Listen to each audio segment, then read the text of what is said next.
one of the things that you were saying about, Stephen Hawking and the black hole, one of the things that I think this movie does better than, I'm going to go ahead and say, any of the movies in the franchise, the first or the third and the fourth, is that Marnie really feels like she is a child of both worlds.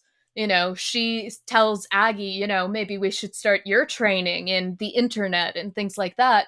So the idea that she truly is the best of both worlds, sorry, Hannah Montana, is just kind of this fun thing to bring in that I don't think the others did. The others were kind of like, no, Marnie just wants to be a witch. And I'm like, no, Marnie was instant messaging and she was, in the early internet days. And I'm sure she, was the kind of person who was like, okay, you can't figure something out, but Google can. It would have been cool to see some of that kind of early tech side that we saw in this movie come out more, because she really kind of felt like she had learned the lessons of both her mom and her grandma, who were so set in their ways. Yeah, it's very true. And I thought that was really an interesting aspect of the story too, is like the idea of like computers and backdoors into programs for like hacking and how spells can have the same effect. And it's interesting because, back then in the early age of the internet, the World Wide Web, it's interesting because to a lot of people that was kind of like magic in its own way. Yeah. Like you said about like having been like someone of both worlds. And it's interesting because both worlds almost have a magic to them in that aspect. And they really do play out like that the whole like computer tech savvy kind of thing. Like they all these different mentions and of certain aspects of that kind of thing. And so I just thought that was really interesting. I was going to ask you though, what did you think about the rose? Did you catch that when you first saw this movie? Oh, I don't know. I was very young when I saw it the first time. Probably not, honestly. Okay, so it kind of becomes a thing. You said you haven't seen the later ones. I can't remember if it happens for sure in the third movie, but I know in the fourth movie there is yet another magical appearance of flowers from someone that we are set up to think could be the villain. So I think it does, looking back on it, have this kind of idea that summoning a rose is this kind of sleight of hand to the audience, telling us, like, don't trust this guy. He's a little too showy. He's, a bit of a magic supremacist, as we kind of see in this film.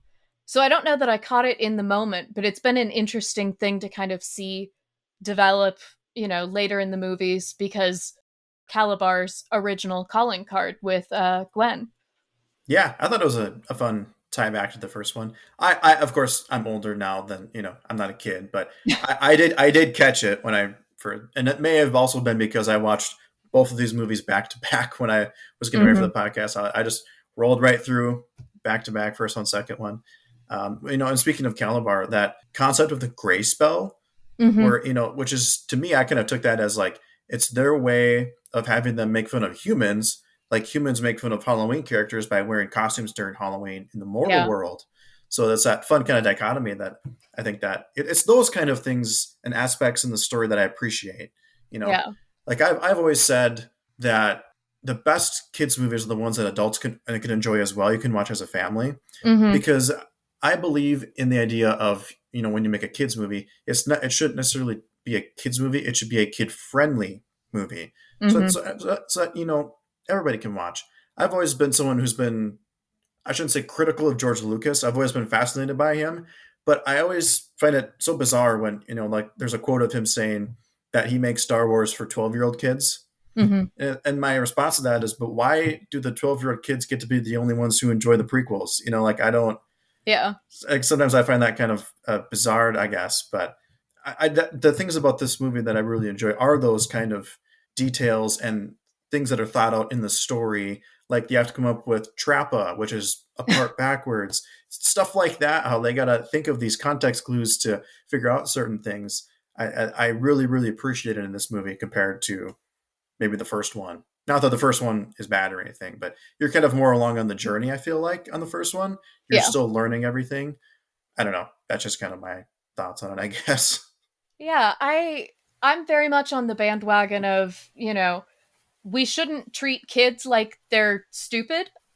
kids can catch on to all of these things. So on the one hand, yes, I mean, family friendly movies should be great for the whole family, but also when we give these more kind of interesting, deep movies to children, I think it just enriches them more. So, every adult laughs when, Marnie says in the first one, I'm 13, I'm practically an adult, I can make my own decisions. Because we're like, no, you're 13. But, 13-year-olds are able to really think through these things and think about, the morality of everything. And it's, on the one hand, kind of a 13-year-old's vision of the boring adulthood to have the gray spell, like, oh, we have to sort the socks. Because I remember as a kid, my mom made us sort socks, and I'm like, this is the stupidest thing. Just throw them in a drawer and grab two. I don't care. But then, even as adults, this is kind of the drudgery of life that they really heightened as that caricature of what it means to be human. I think that was just really interesting, like you said, appealing to both the adults and the kids. Absolutely, yes, 100% agree. What was your take on the character arc with Marnie and Luke and how they were on this journey to try to solve the gray spell and how to reverse it? So, Luke is kind of a weird character to me. Okay, so the Halloweentown world kind of sets it up like people don't age. So it's 2 years in the mortal realm would have been a couple of centuries in Halloweentown, probably. So it's interesting to see Luke kind of go from this devilish, creature who's wanting to, make people pay attention to him in the first movie to being kind of her sidekick in this one. But I really enjoyed kind of the different ways that they kind of brought back that character, and Marnie, saved him in some ways in the first movie. And so her believing that she can save Cal in this movie, I might be rambling around the point, but I liked it for the most part. I have some serious questions about the world building of how time and magic work in Halloweentown. But I did like that they brought him back and that he kind of became this representation of Marnie kind of curing evil with just her own inner goodness. You see that with the Calabar arc as much as, hopefully people who are listening have seen the movie, so I'm not spoiling anything, but at the end they say, oh, he'll be back. Well, we know now 20 years later that he hasn't come back yet, but here's holding out for Halloweentown 5.